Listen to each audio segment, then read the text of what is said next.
গণমাধ্যমের স্বাধীনতা এবং সাংবাদিকদের সুরক্ষার বিষয়টা এখানে প্রধান গুরুত্ব পেয়েছে। আমাকে একটা জিনিস মনে হয় যে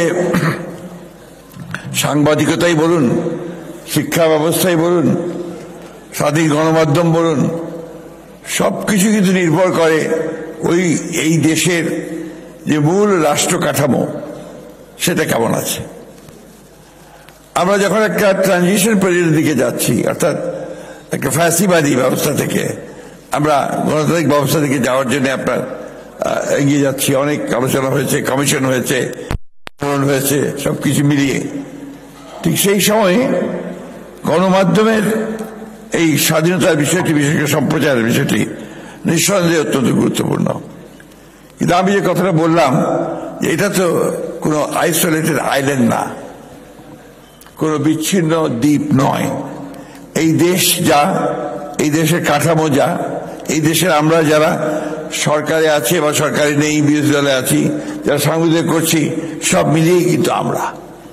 তো সেই জন্যে আমার কাছে মনে হয় যে শুধু সংস্কার যদি আমরা হৃদয়ে ধারণ না করি, মনের মধ্যে না নেই, পরিবর্তন করতে না চাই, তাহলে এইভাবে সংস্কার কতটুকু সম্ভব হবে আমি জানি না।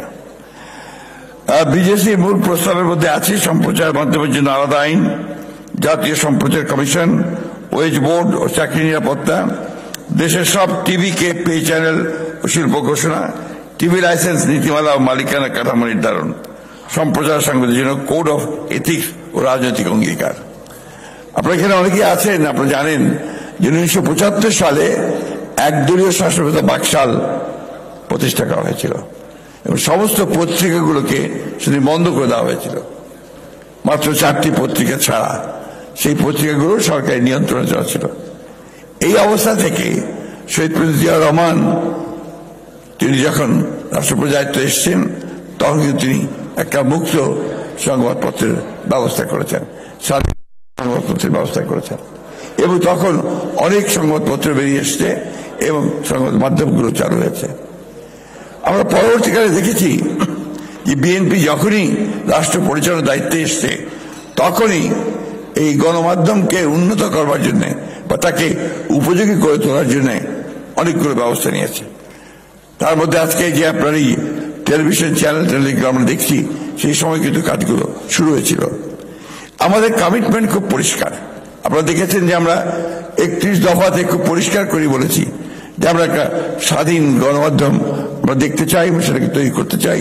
সেই জন্যে আমরা তখনই কমিট করেছিলাম যে আমরা একটা কমিশন তৈরি করব। তো কমিশন ইতিমধ্যে তৈরি হয়েছে। দুঃখের সঙ্গে আমরা জানলাম যে কমিশনের রিপোর্ট তৈরি হয়েছে, কিন্তু রিপোর্ট নিয়ে কোনো আলোচনা হয়নি পরবর্তীকালে। যাই হোক, আমরা আশা করি যে আমরা যদি আপনার সরকার পরিচালনার দায়িত্ব জনগণের মাধ্যমে পাই, তাহলে আমরা নিঃসন্দেহে এটাকে অগ্রাধিকার ভিত্তিতে আমরা দেখব বলে আমরা বিশ্বাস করি। একটা কথা না বলেই পারছি না, সেটা হচ্ছে যে আপনাদের সাংবাদিকদের তো অনেকগুলো ইউনিয়ন আছে, বিএফইউজে, বিজেইউসি, আবার 2 দলের 2 ভাগ আছে, 3 ভাগ। তো নিজেরাই তো আপনারা দলীয় হয়ে যাচ্ছেন। আজকে ফাহিম সাহেব যে কথা বললেন, রাজনৈতিক দলগুলো তো আপনার কাউকে পকেটের মধ্যে নিতে চায় না, কিন্তু আপনারা যদি পকেটে ঢুকে যান, তখন কিন্তু দ্যাট বিকামস এ প্রবলেম। কারণ আমরা দেখছি তো যে আপনার গত 15 বছর কি হয়েছে। আমরা দেখেছি গত 15 বছর নিজেরাই উদ্যোগী হয়ে আপনারা ফ্যাসিজমকে সমর্থন করেছেন। এটা আমাদের ঢাকা, এই দেশের মানুষের ঢাকা।